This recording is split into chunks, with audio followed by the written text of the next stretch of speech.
Hello and welcome to the MMA Crypt Live Chat Show. I'm Rich Davie and it's Saturday, December 21st, 2013. 1 week before the UFC 168 Weidman vs. Silva 2 event. Joining us on the show today are yours truly, Tyde and Gregory Sanchez. On today's show we'll be discussing our UFC 168 Weidman vs. Silva 2 event predictions for the fights this coming Saturday night on December 28th. The stain left on the Hunt versus Bigfoot bout due to Bigfoot failing his post-fight drug test. Bigfoot's desire to sue his doctor for his advice regarding the increase in TRT just 2 weeks before the fight with Hunt. And we'll probably talk about a couple other things as well in the Final Thoughts segment.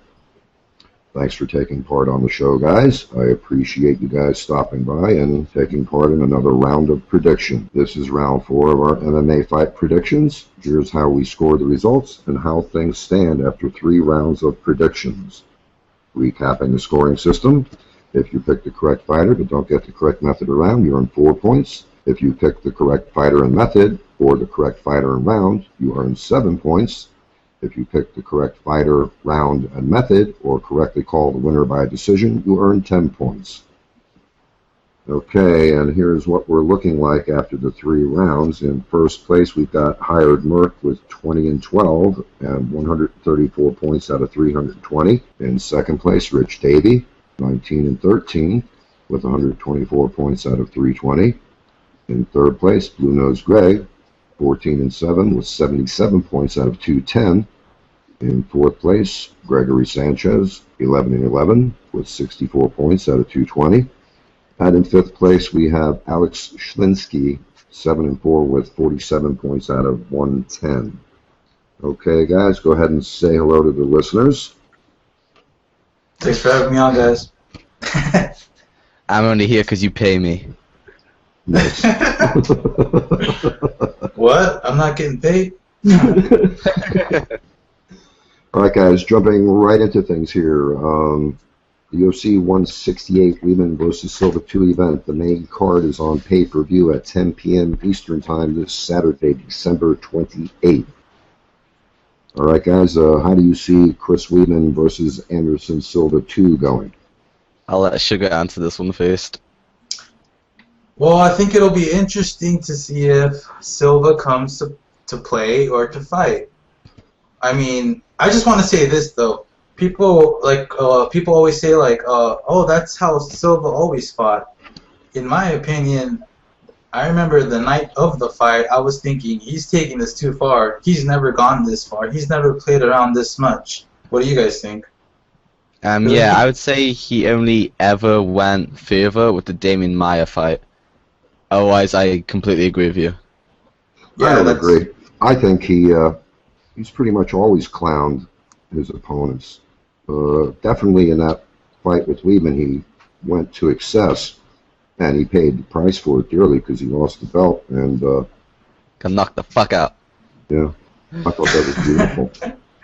But yeah, definitely, you know, I thought he always did disrespect and clown his opponents, but definitely in the Weidman fight, he paid the price for that because mocking him the way that he did over and over, I'm glad that he was caught. Yeah, I think a lot of people were happy that night, and I didn't blame him, honestly. It was like, it was just taunting to the biggest level you could possibly taunt someone. And I'm really interested to see the rematch like everybody else. I'm picking Silva by KO, second round. I still don't know. I was hoping if you went first, I'd have an idea, but I picked Silva to win by KO in the first match, but I don't know. I wouldn't be surprised if Weidman dominates him through 5 rounds this time. I mean, I think if Chael Sonnen was able to do it, I certainly think Weidman can do it. But I have to go with Silva. I'm a huge Chris Weidman fan, and I chose Anderson in the first fight as well. And I still think Anderson can beat him, but then I think Weidman can control him the whole fight if he wants to, by just his wrestling. Because in the first fight, I feel like Chris Weidman didn't even show up because he had a long layoff, had some personal problems, stuff like that. But this fight, he's got none of that. He's 100% focused. So yeah, I'm gonna choose Weidman by decision. Wow. Really? Yeah, I've got balls, Rich. I have balls. You do. You think Silva retires? You've got like hog balls. We're now talking about my balls. You think Silva retires? No, I don't think he retires yet. No, I think he's still looking for one more big payday. I'm sure he's hoping that he can win this time around. I don't see him clowning like he did in the last fight. And with that being said, I don't see, and I'm hoping Chris Weidman, doesn't try to, go the route of a stand-up route with him. What I'm expecting is that he's going to have a slightly different game plan this time, and then, try to take him down and dominate him on the ground. And I'm going to go with Chris Weidman by TKO due to ground and pound in round 2. Interesting. This is probably the only show where the majority would pick Chris Weidman. Yeah, I know, because I'm out there and I'm looking around and I'm seeing that Silva, by odds makers, they all seem to favor him. Not, dramatically, but he's a slight favorite, and the odds are fluctuating more so with Weidman than with Silva. But all the fans out there who are Silva fans who are in denial, and are still probably a little hurt that Weidman KO'd him as he did in the last fight, they're still thinking that Silva is going to knock him out probably fairly early on. I'm seeing a lot of people say round 1. I don't see that happening at all. Well, I know a lot of fans actually disappeared as well after that fight. So what do you guys think? No, any chance in round 1 and Weidman getting knocked out? Yeah, most definitely. I mean, yeah, Anderson Silva can knock you out in round 1, 2, 3, 4, and 5. I believe he can knock out anyone in the world, like, whenever he wants. It's just it's not his ability, it's the fact he likes to play around too much that always gets him into it. Yeah, well, I'm actually hoping that he does clown his ass like he did last time, because I'd love to see him get knocked the fuck out again for doing that shit. So you weren't a fan of Bobby Green this past weekend? Do what? You weren't a fan of Bobby Green's 10? Yeah, but he did it good though, because he was using it to utilize his jab. With Anderson, the first fight, he was just doing it. Like, normally he would do it and then counter when they come at him, but I don't know, in the first Weidman fight, he was just doing it for the sake of doing it. Yeah, what really fucking pisses me off is that he sits and he slaps his knees and he like laughs and shakes his head. It's like, come on, don't be a fucking dick like that. And then he kissed Weidman, right? Yeah. I know what you guys mean. Like, he was taking it. He was like, that's why even Rogan immediately said, don't taunt people inside the octagon. This is not a game. Yeah, probably. I don't know what everybody is really going with, but it seems to me like the majority of the fans are hoping for a Silva knockout or TKO in 1, but I honestly, I don't see that happening. I think what's going to happen, like I said earlier, I think Weidman is going to actually, go in, try to take him down as often as possible, and I think once he gets him on the ground, I think his ground and pound is better than Chael Sonnen, so if Weidman gets him to the ground, I think he's going to finish him, and I'm hoping it's in 2. Any other comments on that one? Well, I think the majority are hoping Weidman wins, but I think also the majority think Anderson's most likely gonna win because of how much he's dominated opponents. So every time Anderson fights, it's always, yeah, he's probably gonna knock him out. Yeah, I was looking at some of the stats here, as I usually do. I didn't get a chance to see what the professionals are picking here, because they don't usually do their predictions until a couple of days before the fights. But looking at stats and some of the indicators that might say Weidman has a good chance, they're both 6'2". The reach on Weidman is 78 inches, and he's got a 9-year age difference, isn't it? I think so. I think that favors him in this fight again, because I just think that Anderson Silva has been around for a while, and he's probably not as fast as he once was. And if he does, in fact, try that clowning shit again, I think it's going to end up the same way. But I don't think he is. I think he's going to be a little more serious this time, because, as he says, I'm back. I come back for the belt. And now we're dipping into racism. Racism? How is that racism? Because all Brazilians talk like that, right? No, that's how Anderson Silva talks. Oh, yeah, that's just me then. Yes. You're always looking to make something out of something, you. Fucking troublemaker, you. Yeah, any other comments on that one, fellas? It should be a great fight. Be a good one. Yep. Yeah. I'm looking forward to it. I'm looking forward to that more than I'm looking forward to Christmas. Okay, and then we have Ronda Rousey versus Miesha Tate. How do you guys see that one unfolding? I don't think Ronda's going to be able to pull off the armbar in the first round this time, which is going to be difficult for her because she doesn't usually even go past she's never been past the first round. So it'll be interesting to see how her body reacts to that, because of the cardio. We've never really seen it. But I definitely think Tate's going to survive round one, but I don't think she'll be able to surround any other round, as long as Ronda's got the cardio and she'll be able to keep it up. So I'm picking Ronda by round 2 armbar. Yeah, when I was choosing my picks, I was thinking, I wonder if Tate's going to be able to at least get out of the first round, but I mean, that's all you got to say when it comes to Rousey. You know she's going to win, it's just a matter of when. Like, I see her having Miesha Tate's number, and I think it's going to be by armbar. In her pre-fight interview, she's saying that she's not all about the armbar, but that's what she says before every fight, actually.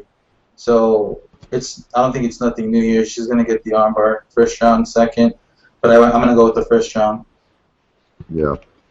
I'm seeing a lot of reports out there about how Rousey is not the same Rousey as when they fought the first time, and that her stand-up has improved somewhat since they fought the first time. But when you look at what the odds makers are saying, they really don't give Tate much of a chance at all. Rousey is a massive favorite by the odds makers and also by the fans. Do you know what numbers it's at? Say it again? 14-1 or something crazy like that? Yeah, I'm looking at Rousey at minus 750 as of today, and Tate at plus 600. So. Oh wow! I don't think it's that far apart. Huge spread. Yeah, that's what the odds are today. Even. I just looked up the odds today. That's what it is today. That's crazy. Yeah. So I also think that Ronda Rousey is going to try something a little different this time. I think she is actually going to try to do a little bit of striking in round 1.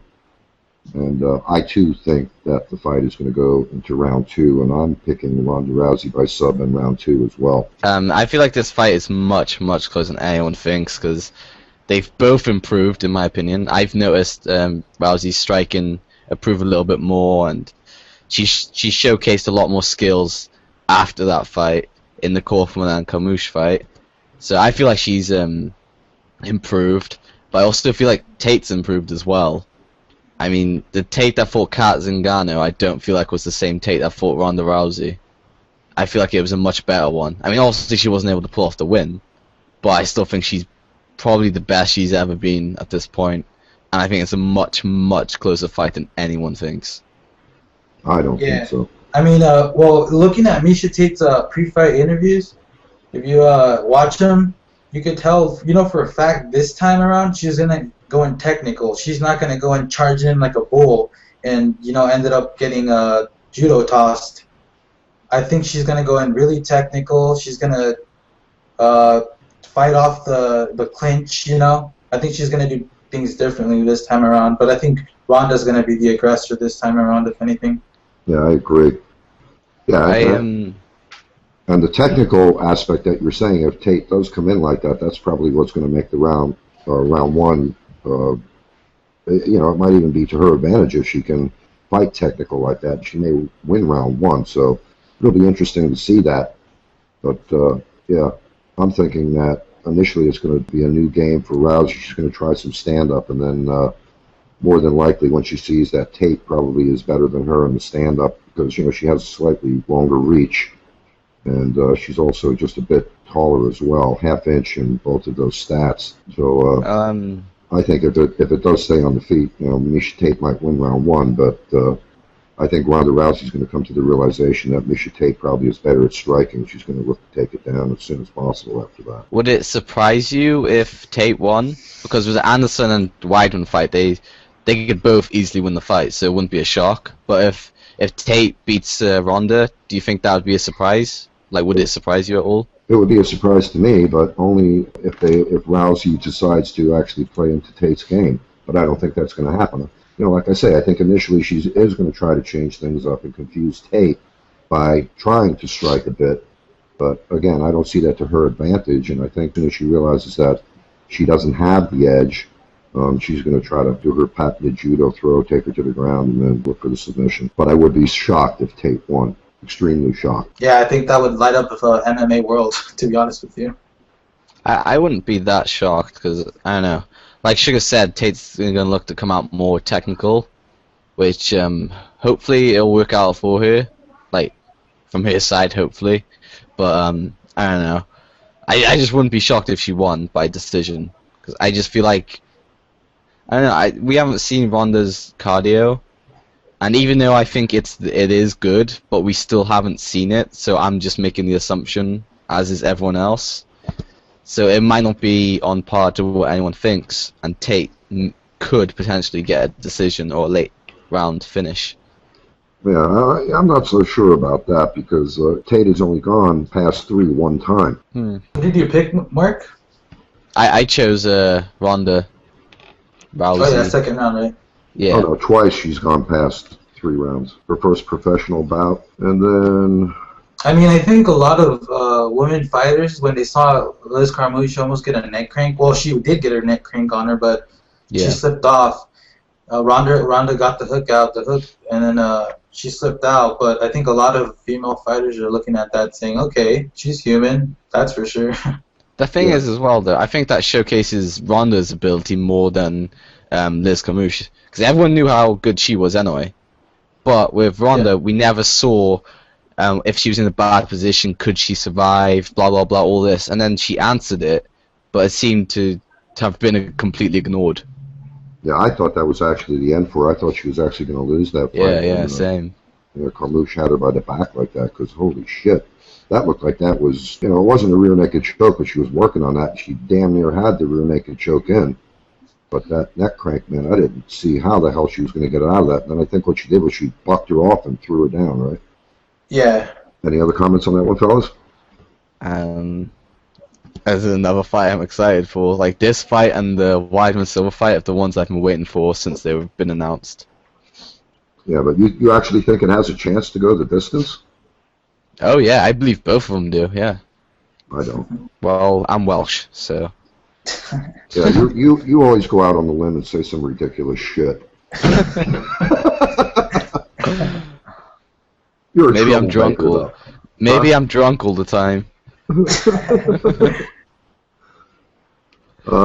Any other comments on that one before we move on? 2 title fights should be great. Yeah. I'm going to throw it over to Mark. Go ahead, Mark. Take the fight number 3. In the heavyweight division, we have Josh Barnett taking on Travis Brown. How do you guys see this one going?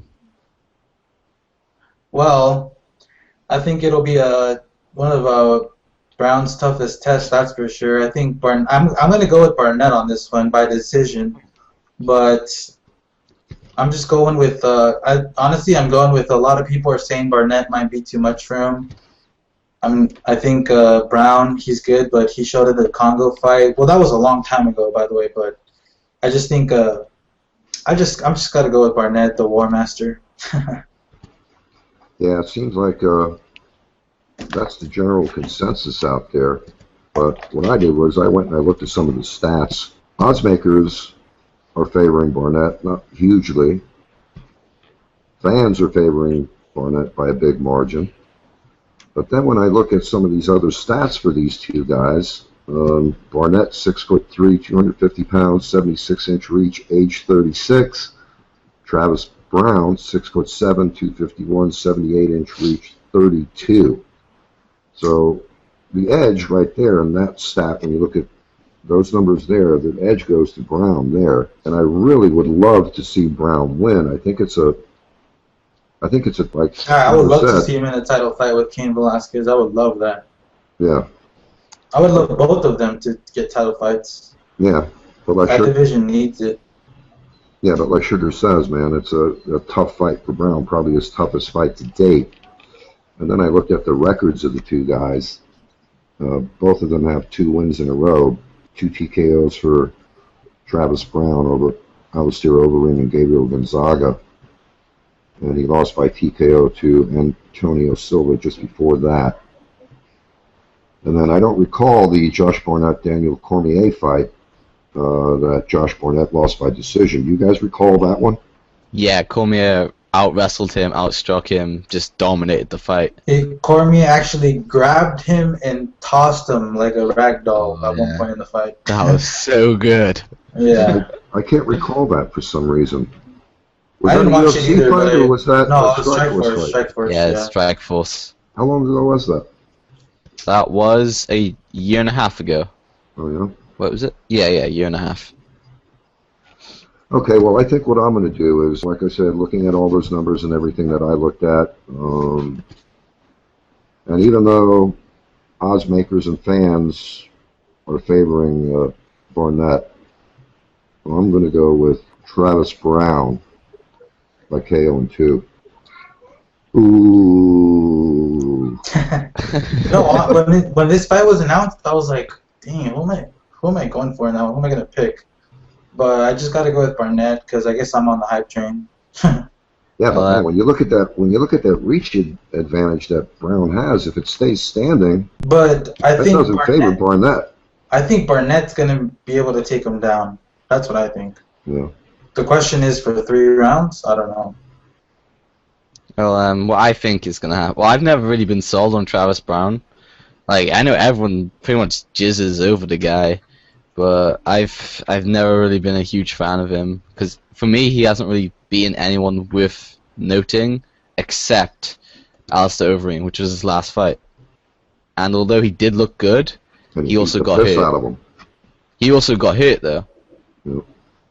It seems like ever since the Superman punch with Struve, he's been like on this hype train. Oh yeah, and I've hated it so much. But like, yeah, I just think Barnett beats him in the wrestling, the cardio, experience. I don't really think he's got anything new that Barnett can't handle. So I'm choosing Barnett by decision, and I really think it's going to be a dominating decision as well. You think so? But yeah, but the only thing is, with this fight, if Barnett wins, do the UFC risk it and give him like a title shot, or like what happens? I mean, well, Cain's out for a year, so there's going to be a lot of #1 contenders fights from here to then, I think. Because I just looked at the height stat there for Alistair Overeem, and there wasn't a big difference in reach between those two guys. Alistair Overeem 6'5", Travis Brown 6'7". So that fight, by the way, is definitely comeback of the year. Yeah. Yeah, I'd agree with that as well. But that might have been why Brown got hurt. Might have got a little cocky in the stand-up because usually when a man is 6'7", he's going to enjoy a huge advantage over his other opponents. Because that's a big boy, 6'7". Yeah, but I just don't feel like he's used his reach advantage or his size advantage at all in any of his fights, really. I mean, he uses his kicks a lot, though. But in the Antonio Silva fight, that kind of fucked him up. Yeah. So, I mean, I don't know, I'm not sold on his hype yet. and hopefully he can prove his hype to me. But I don't know, I just don't see it happening. I think Josh Barnett is too good, and he's just gonna get a decision victory. Has he had any issues, Barnett, recently with substances? Because I know a lot of people had issue with him in the past because of substance issues. His last, it was just 2000. Well, you got the affliction thing, and that's been the last known case, really. It was just a big case because he essentially shut down that promotion. Yeah, exactly. Yeah, it's just been that. He's passed every other test that he's had, so if you pass it in the UFC and you're not doing it now, I don't care. So, but are we done with that fight? I'm done. Yeah, we're good. Alright, well in the lightweight division it's Jim Miller versus Fabricio Camões. I probably butchered that name, but who do you see winning? Well, I just went with Jim Miller because I think the only fight I've seen of Fabricio is the Gallard fight. And I know Fabricio's bringing grappling to the picture, but I think Miller is just... He's a black belt himself, and I got to go with Miller on this one. I picked him by decision. Yeah, I went and I looked at the numbers as usual. I'm a numbers guy, as most people We've noticed. I can feel that. Well, when you look at the numbers, once in a while. Numbers are everything in life. That's why I enjoy looking at numbers and stats and things like that, because more often than not, they're going to tell the tale of what's happening. And I completely disagree with that. Well, there's no denying that numbers is the foundation of everything in life. Every single thing in life. I can agree with that. See what the story is here, for a kids? fight metric, there's a lot of iffy stuff there.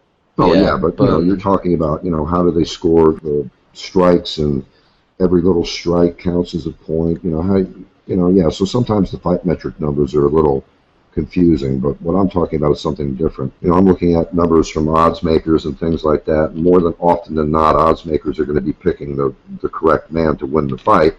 And in addition to, when you're looking at height and reach advantage and age advantage and things like that, those also do play a factor in who's going to win the fight.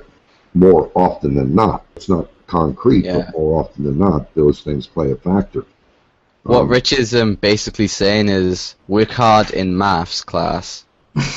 Really, I mean, there's no denying that everything in life has to do with numbers. Everything.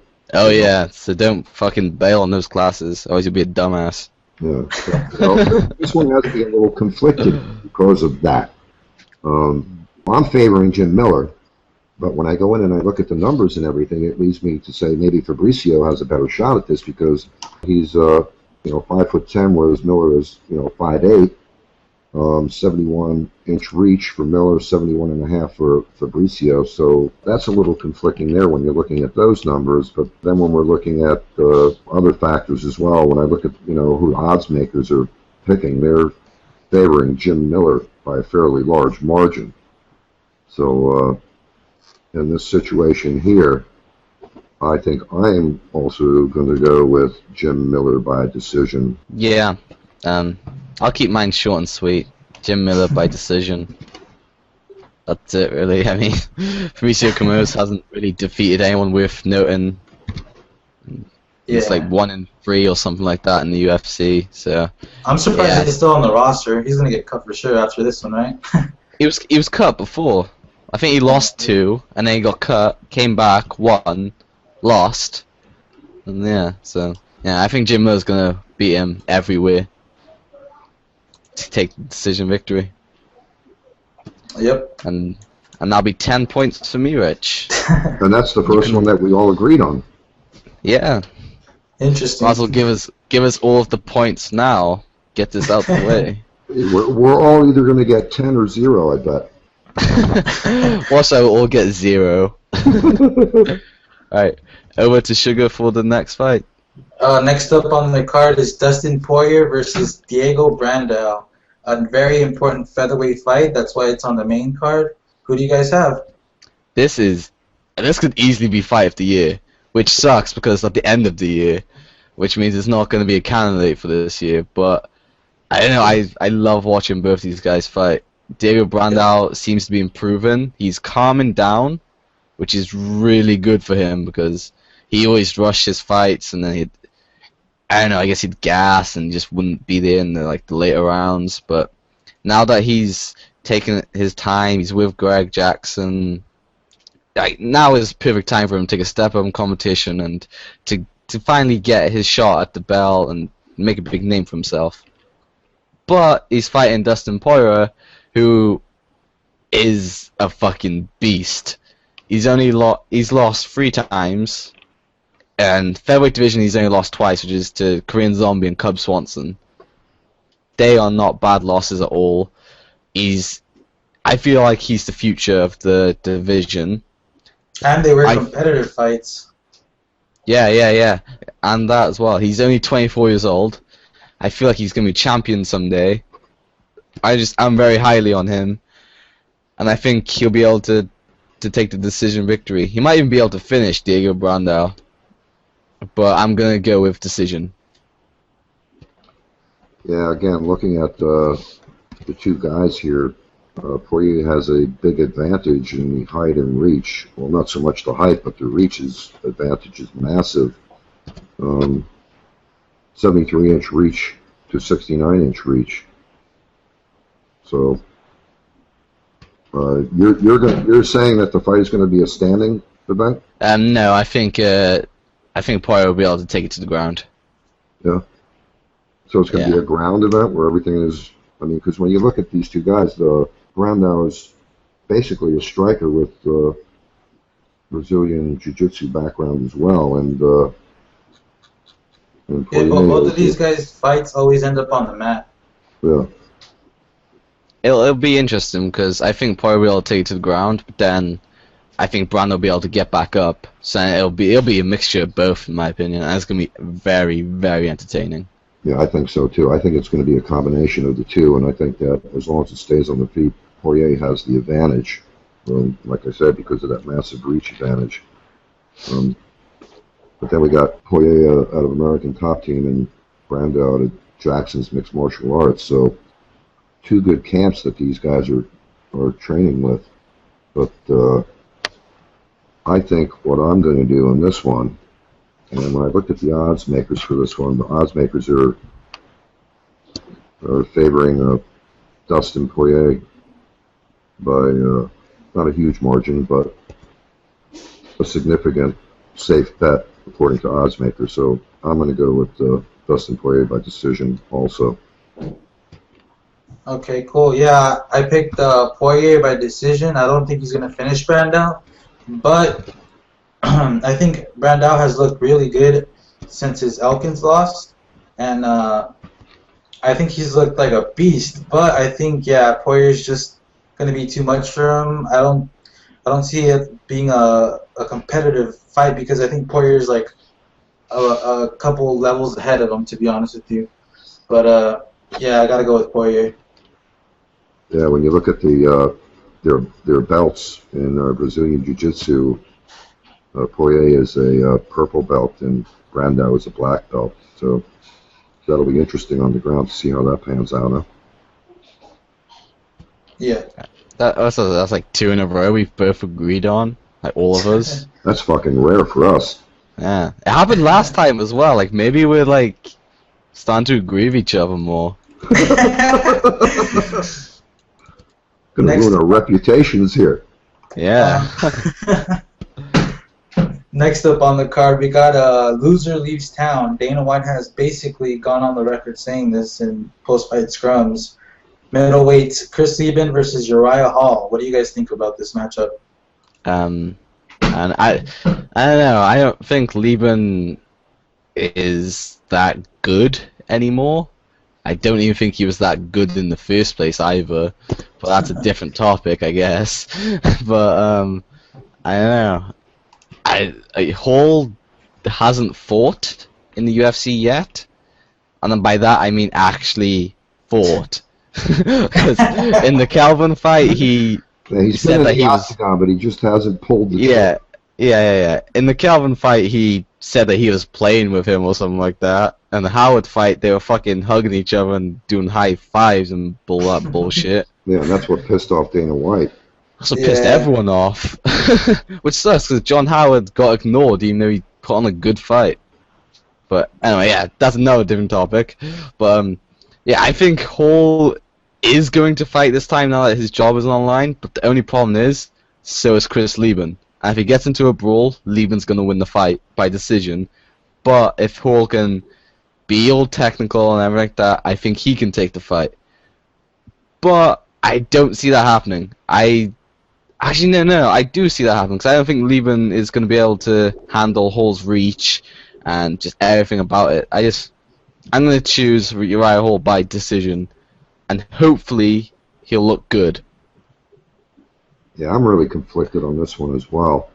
I like both of these guys, and unfortunately Uriah Hall hasn't panned out as we all thought that he would. Except me. It's a shame that one of these guys is going to get cut, but that's obviously going to happen. Loser leaves town, so I really hate to see either one of the guys get cut, but man, I'm so conflicted here because I'm looking at Uriah Hall's, past performances or non-performances, and I'm saying, Jesus, man, if he comes in and he fights Chris Lieben like that, he's done for.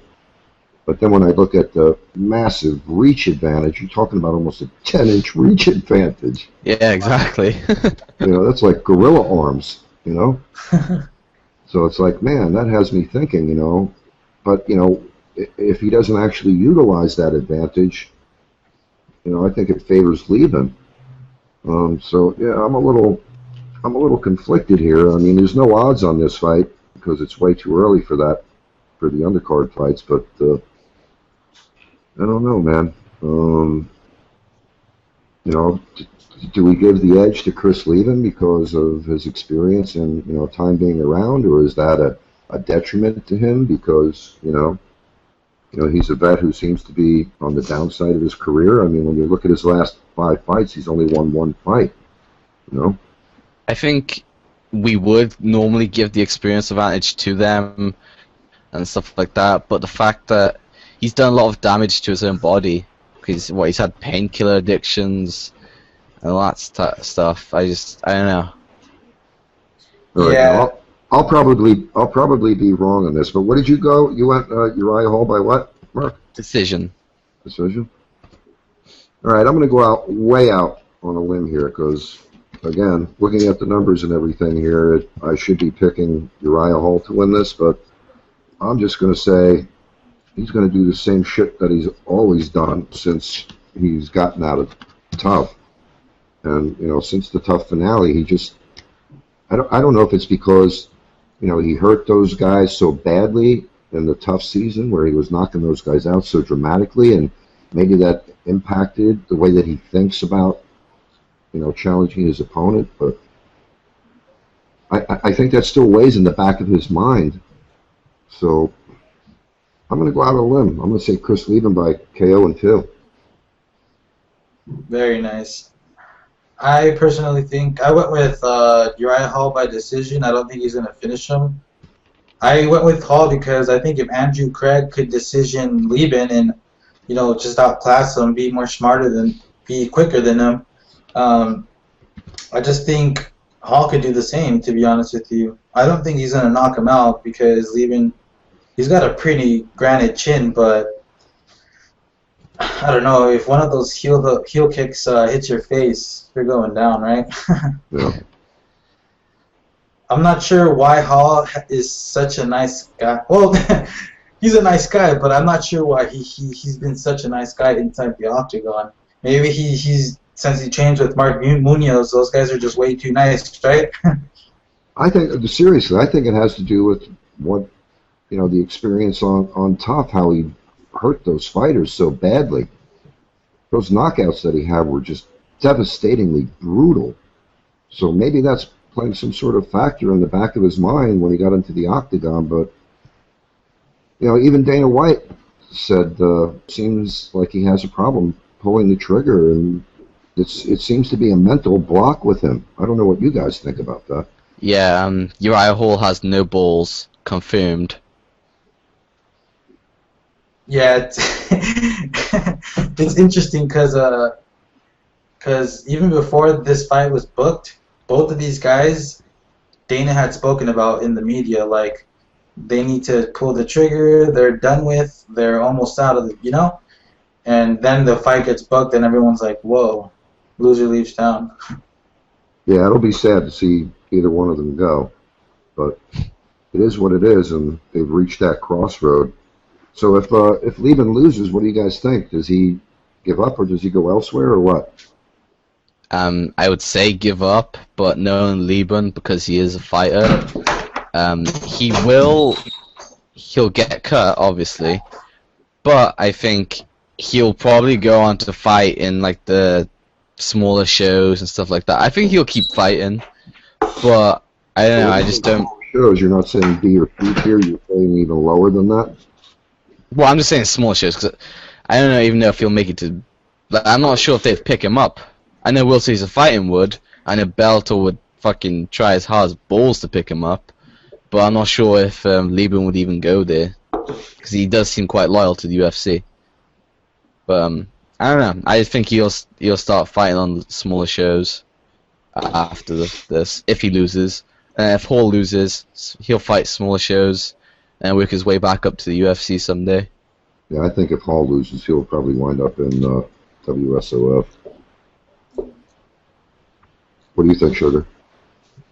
I think if Lieben looks competitive, I don't see Zuffa cutting him. They're like you guys said, he's kind of like a company guy in many ways. And he, for example, Dana White has said that he has something for the tough one guys, right? And Lieben's like a tough one guy. Yep. So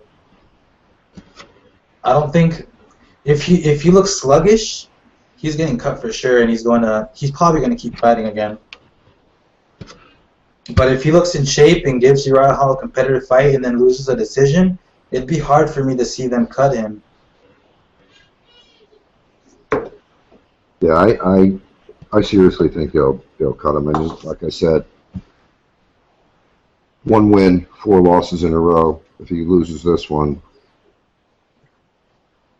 that'll be 4 losses straight. So the only one who gets a break like that is Dan Hardy, and I don't see them keeping him if he's 1 win and 5 losses at his last 6 fights. You're always mentioning Dan Hardy. Get off of his dick. And well, I mean, he's the only one you can make that parallel to, because who the hell in the UFC survives losing 4 fights? That guy does. Close to each other. Leonard Garcia. Is it Leonard Garcia, Dan Hardy? There's another one as well.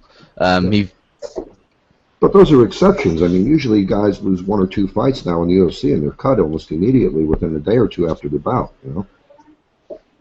I've got a perfect example. Steve Cantwell. Oh yeah. He lost 5 in a row. John Alessio. Cantwell, that was ages ago, though, wasn't it? Yeah. He got cut last year. Yeah.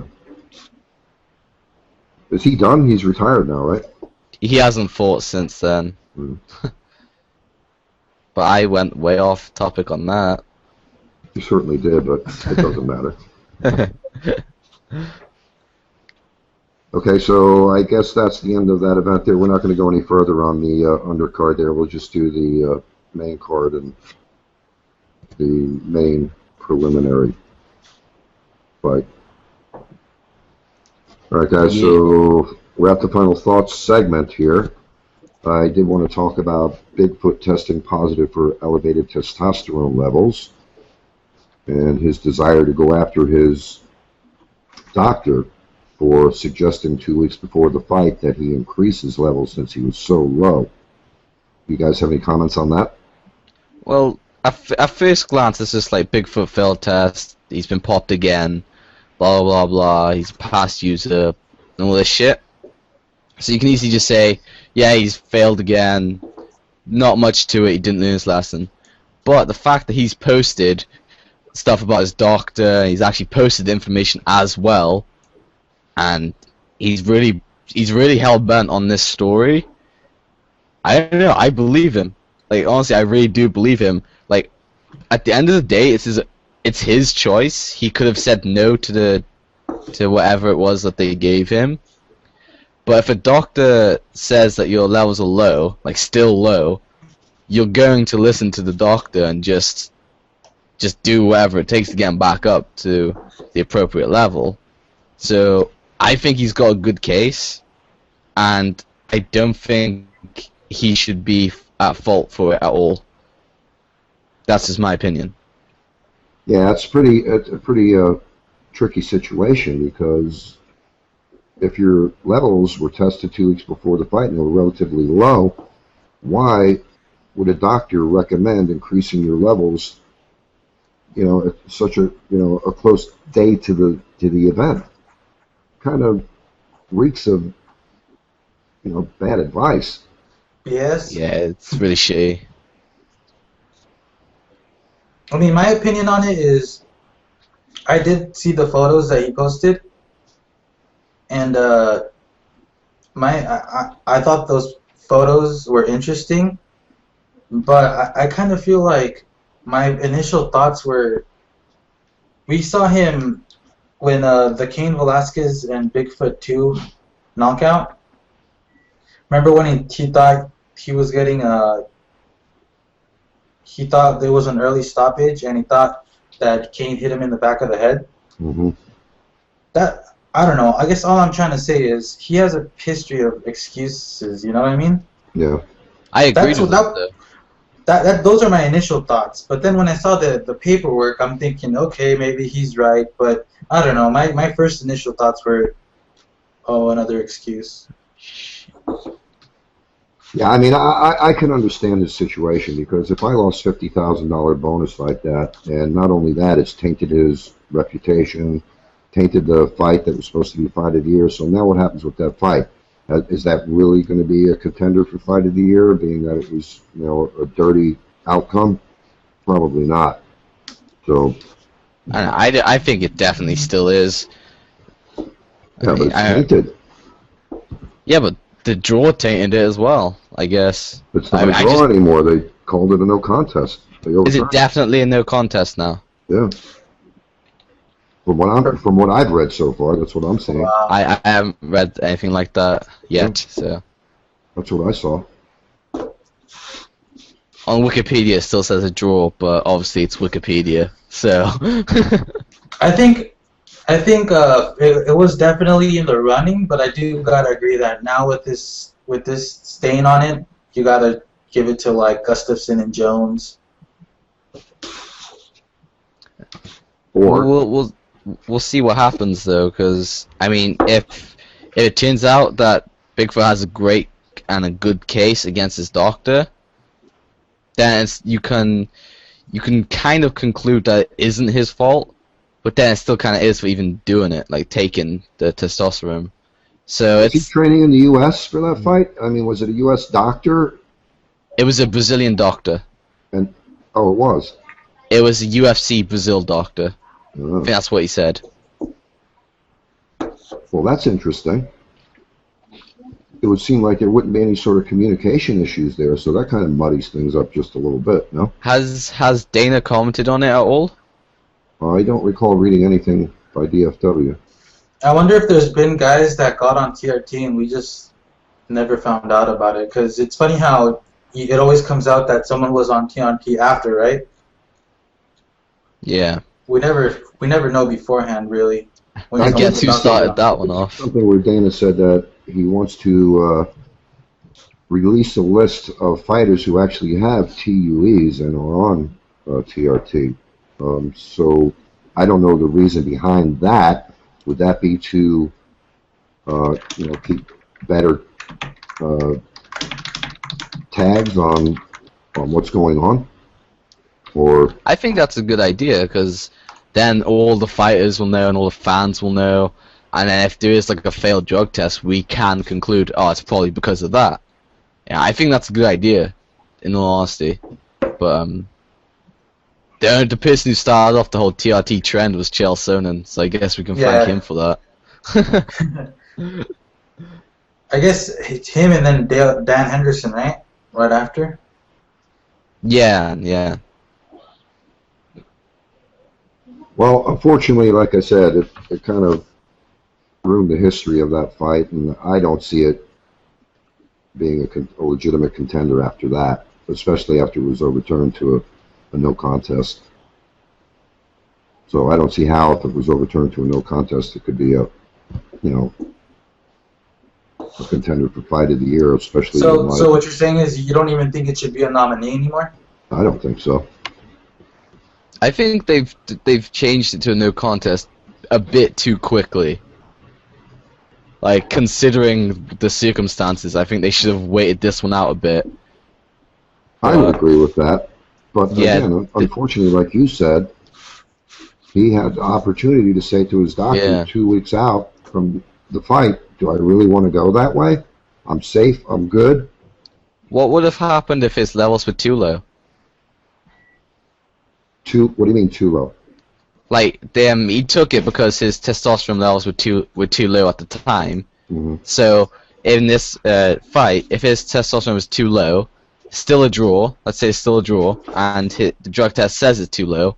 What happens? Like, would anything bad happen to him? I would assume if his testosterone levels are too low, he probably would have lost the fight. You think? I think so. I mean, I actually had him winning the fight. I believe I had him winning by 1 round. I don't know. If there was no punishment for the TRT, like his testosterone levels for even being too low, then he should have just said to the doctor, "I'll risk it. I don't want to fail another drug test. No, I'm not doing it. I'll just risk it." Because I think that just risking it is much better. Like, risking and losing is better than winning and then having this happen. And getting popped, exactly. Yeah. I mean, go ahead. I don't know. I just wanted to, while we're on this TRT talk, it's interesting because all this stuff is brand new and shit, essentially. And in 50 years, there could be a rule where, like, any male fighter above 40 could get onto TRT. Like, what if in the future everyone's on TRT? Well, I think this is going to curtail things recently because I'm seeing a lot of advertisements on TV by lawyers now where they're saying if you're using the gel testosterone, that it causes heart attacks and all kinds of other things. So I think people are going to start smartening up because a lot of regular Joes are starting to use TRT.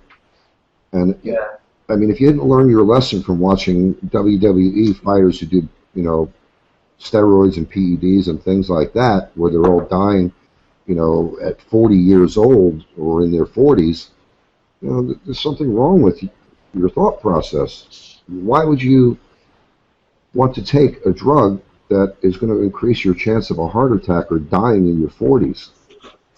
But I know there's that argument, but I know about other people, but personally, I always read this stuff that just says, "Oh yeah, this could happen to you, this could happen to you." And it seems like there's so much bad that can happen to you. I just tend to ignore that shit. Wow, not me. I would never. I'm an older guy. I would never even consider. I don't do drugs anyway, but I'm a normal, average, everyday guy. But I would never. Couldn't the same argument be made for cigarettes, though? What? Couldn't the same argument be made for cigarettes? Yeah, but I'm talking about when you're taking a drug just to, try to turn back time and use it I understand sort of with you. Youth. I understand. To me, it just doesn't make sense when you're saying I could have a fucking heart attack or a stroke from using TRT. Yeah, I understand. I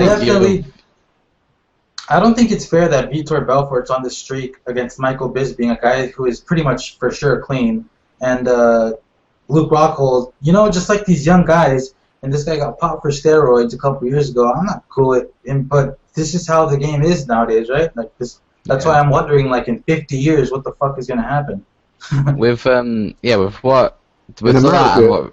way things are in America, especially with the way things are going in America, where the government wants to control everything that's good and bad. For Christ's sake, they even tried. We're going off topic. They even tried in New York to fucking ban 16-ounce sodas. For God's sake. We've got a rant about America now. No, I'm just saying, with the way that things are going in America, I don't see in the future TRT and PEDs and all that stuff being legal. The government at some point, because they want to control every aspect of our life, is going to come in and say, well, this shit is banned, and it's against the law. So at some point or another, I don't see this being a viable means to continue in fighting. And like a lot of other fighters say, if it comes to the point where you need TRT to elevate your testosterone levels, man, time to call it a day in MMA. To bring this back to MMA and TRT, like I understand completely where you're coming from, like the whole risk of a heart attack, shit like that. I brought it right back to MMA, you smart ass. Fucking guy, you're always stirring up shit, you. But yeah, to bring it back to MMA. Now, Right? try to be able to grasp the full, concept that I laid out there. Because Sugar's point was, where is this going to be in the future? And in America, in the future, the government is going to be controlling every single fucking thing you do. So bringing that right back to MMA in the future, I don't see that being a viable, option for, MMA fighters and the general public. I understand where you're coming from. This causes people to die and have heart attacks and strokes. So the government I completely understand where you're coming from. It can cause heart attacks, and then there's the whole government thing, all that bullshit. I completely understand it. But when these fighters, when they see fighting is everything for them, so obviously they'll do TRT to keep fighting, whatever. The whole causing heart attack thing. I read the other day a fucking donut can give you cancer. Well, everything in the world fucking kills you. Exactly. That's what I'm saying. It's so ridiculous, but. So there's a point where you just think, fuck it, if everything's going to do it, and I really want to keep fighting. I smoke cigarettes. I said I don't take drugs, but I do smoke cigarettes, and I happen to think if you're going to die of lung cancer, it's predisposed. It's within your genes. It's within your genetic makeup. From the time you're born, it's, your DNA is going to tell you what you're going to die of, which is why insurance companies are trying so hard to be able to, They even have these tests. I don't know if you've seen it over there in the UK, but they have these tests in America where you can test your DNA and see what you're most likely to die of from your genetic makeup. It's amazing. All right, so let's see. What are we going to die from? Mine's probably diabetes. What about you two? Probably cancer for me, because almost everybody in my family who's passed away has passed away from cancer. Well, let's bring this back to more lighter, because this got dark real quick. No comment on that one.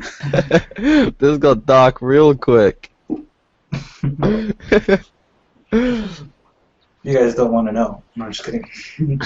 Yeah, but TRT, absolutely. I understand the whole argument for it and against it, but if they want to risk themselves to it, the grown-ass men do it, I guess. It's completely their... Whatever happens to them is their own fault if they even engage into it. Well, we saw that with Ben Rothwell when he failed his TRT, or he was over the limits. We saw that the UFC themselves suspended him for 9 months. So I guess because with the Milwaukee Athletic Commission, I think, because the fact that he was on TRT, they were like, oh, he has an exemption, so we're not gonna suspend him the 9 months. The UFC was like, no, we will though, because we're not cool with that. Yeah, wasn't it he was over the levels, but because Milwaukee was just like, oh, he's got TRT, whatever, it doesn't matter. The UFC was just like, no, he was still over the levels, he has to be punished. Which I think is an awesome move. Regardless of whether or not you have a TUE, it doesn't make a difference. If you're over the levels, you're over the levels, and that's the case that we just saw with Silva, Yeah, which actually sucks for Silva as well, concerning his situation. Do we want to talk any more about that?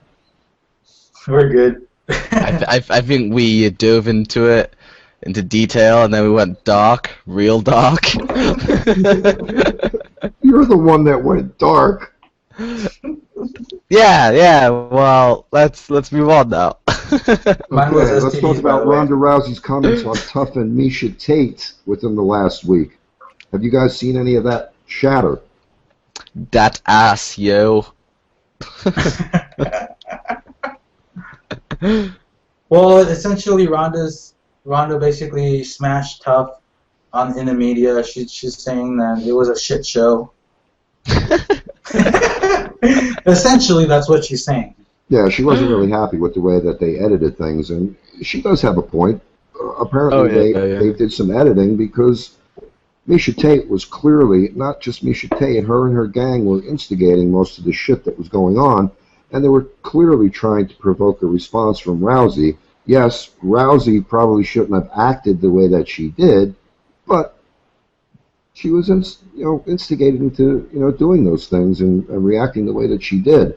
But I think she does that, to show that she's a badass, She's not going to take any shit. She's not going to play the game. She's there to fight. So yeah, she went overboard and shouldn't have done some of the things she did the way she acted out. But who knows? Because the public didn't get to see everything that led up to the instigation. And as Rousey was saying, when the camera was on, Tate was acting all goody-goody and cutesy, and when the camera was off, she was acting like an ass. So who are we to say when we didn't get to see the raw footage? Every time you say ass, I'm just picturing Misha Tate and Ronda Rousey's ass. Yeah, and that was another thing that she said. The only reason that she's getting the fight is because she has a rivalry with her and she has a great ass. Which, to be fair, I guess is kind of true. Yeah, she's absolutely correct. I mean, there's some boys out there that get a rise in their Levi's and feel compelled to go 12 rounds with their little bald-headed champ over Tate's ass. That's probably the only reason she is fighting Rousey. But, again, if you're the kind of fan who is going to, let your boner dictate, who you're going to accept. I take, for example, the EA cover game. They were picking Tate over Rousey, based on their boner that they got for Tate's boobs and her ass, when clearly Ronda Rousey should have been winning that based on accolades and accomplishments and things like that, in my opinion.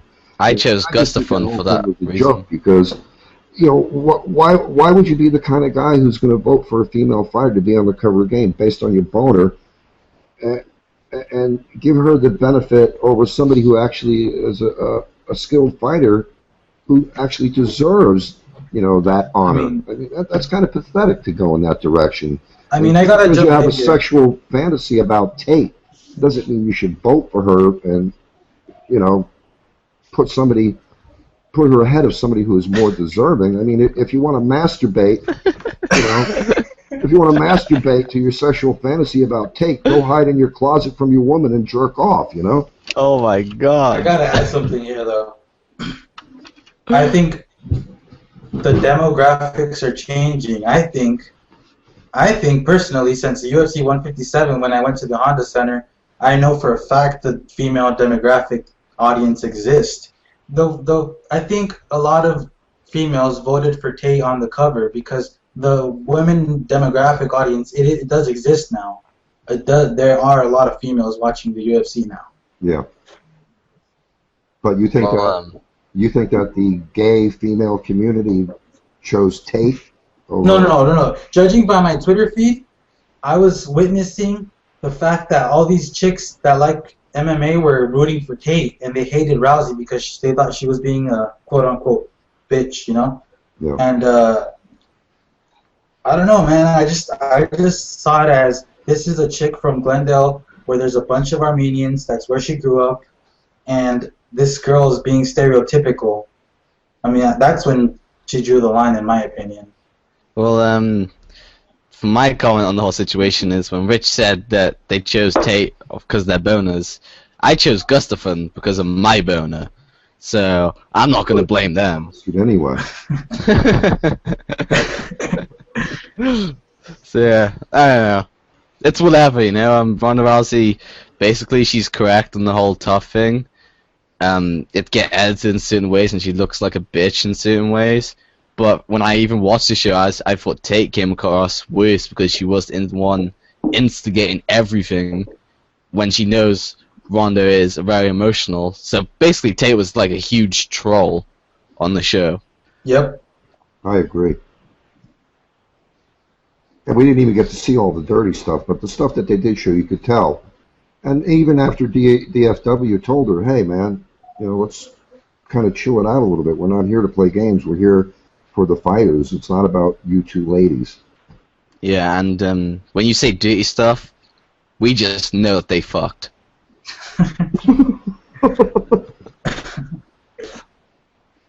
Any other comments on that, fellas?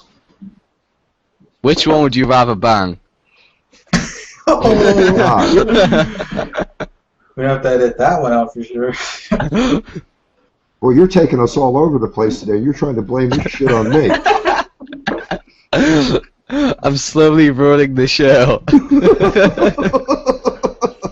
I'm not even going to answer that one, but I do think that Ronda Rousey is more attractive. What, you, Sugar? I think Rousey's hot. I think Tate's hot, but I think I have an infatuation with Ronda Rousey. And which way does your boner lead you, Merc? Both of them. Dream on. That's going to be a fantasy that'll never happen for you. Yeah, I'll go with Kat Zingano. Wait, she wasn't on the list. She is now. Oh, one more thing. Okay, we're done with that topic? Yes. Okay, one more brief thing I did want to talk about.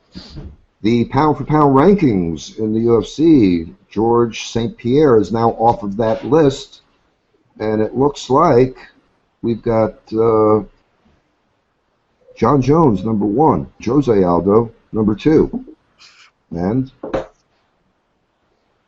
Anderson Silva, number 3. You guys agree with that?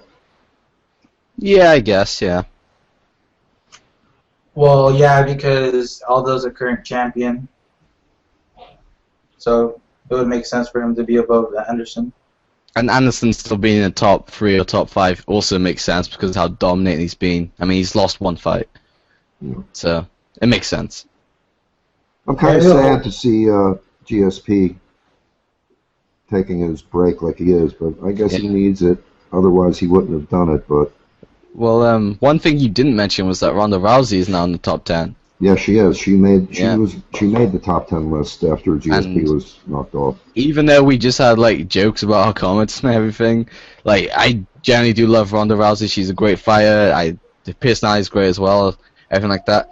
I'm glad she's in the top 10. I'm glad women's MMA is getting this much attention. But at the same time, with one fight in the UFC, it's hard to say whether or not she deserves it. But then is the pound for pound rankings in the UFC based solely on their UFC fights, or is it based on their career? I think it's based on the whole career, to be honest with you. But with Rousey, I mean, it doesn't even matter. She's only had one fight in the UFC because the women's division hasn't been around very long at all.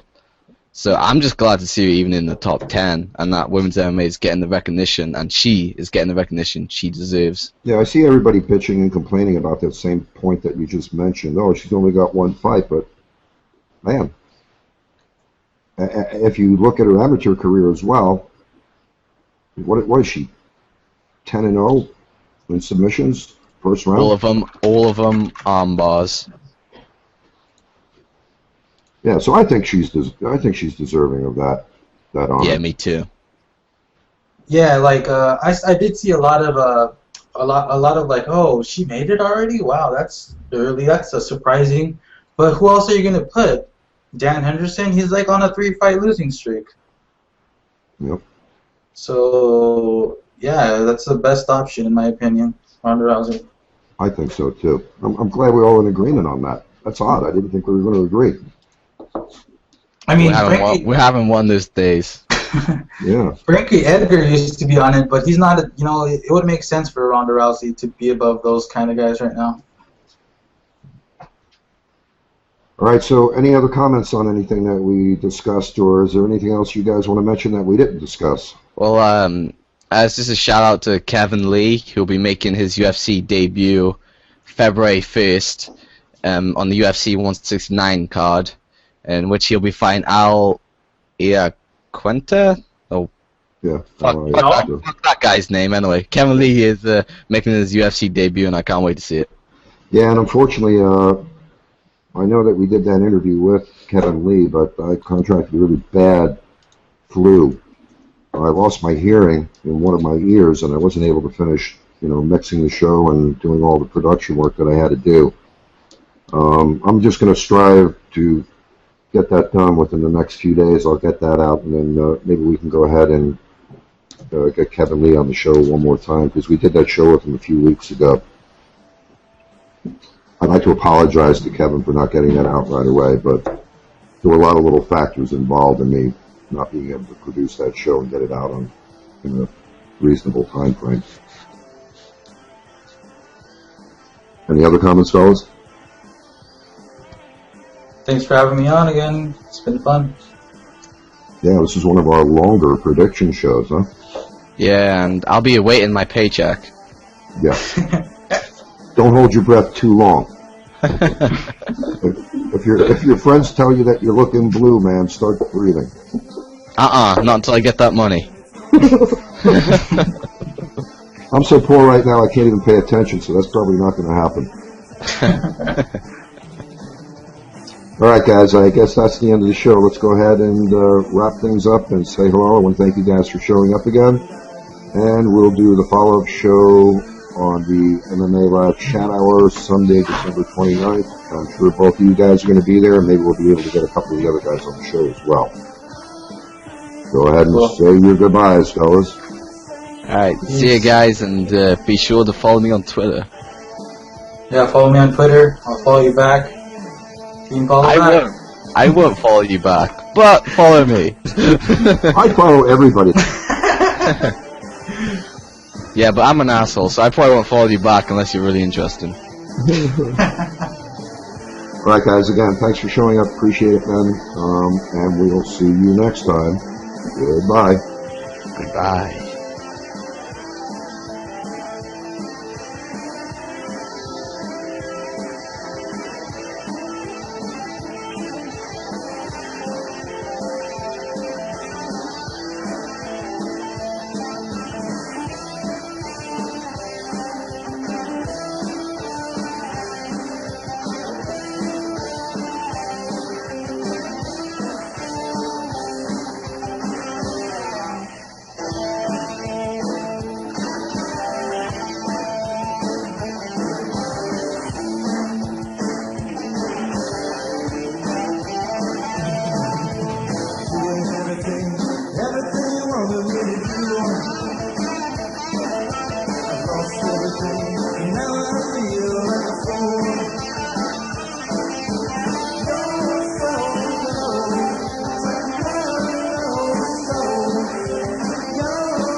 Someone who loves me more than you ever could.